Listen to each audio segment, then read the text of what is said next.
আজকের recipe white sauce pasta.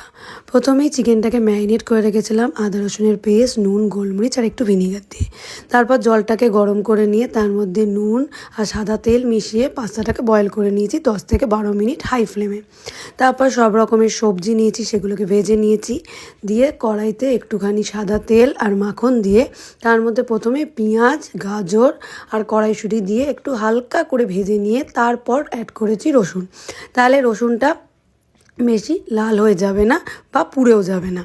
তারপর এক এক করে আস্তে আস্তে সব রকম ভেজিটেবলসগুলো অ্যাড করে নিয়েছি, দিয়ে হালকা হালকা করে ভাজা ভাজা করে নিয়ে সবটাই কিন্তু করেছি হাই ফ্লেমে করে নিয়ে নামিয়ে নিয়েছি একটা পাত্রে।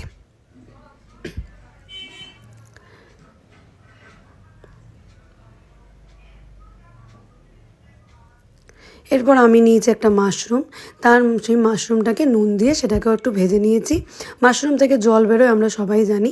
যদি জল বেরোয় তাহলে একটুখানি ময়দা অ্যাড করতে পারেন, তাহলে জলটা তাড়াতাড়ি মরে যাবে। ময়দা যদি অ্যাড করতে না চান তাহলে একটু সময় লাগবে, কিন্তু ভাজা ভাজা হয়ে যাবে। এরপর আমি মাংসটাকেও ভাজা ভাজা করে নিয়েছি। তারপর অ্যাড করেছি কড়াইতে বাটারটা দেওয়ার পরে আমি অ্যাড করেছি রসুনটা হালকা লাল লাল হয়ে গেলে ময়দা অ্যাড করেছি।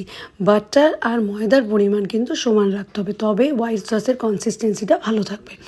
এরপরে আমি অ্যাড করেছি দুধটাকে একটু একটু করে দিয়ে ভালো করে নাড়তে থাকতে হবে, কিন্তু সবটাই কিন্তু মিডিয়াম টু হাই ফ্লেমে। এরপর এর মধ্যে অ্যাড করেছি চিজ, অরিগানো আর চিলি ফ্লেক্স।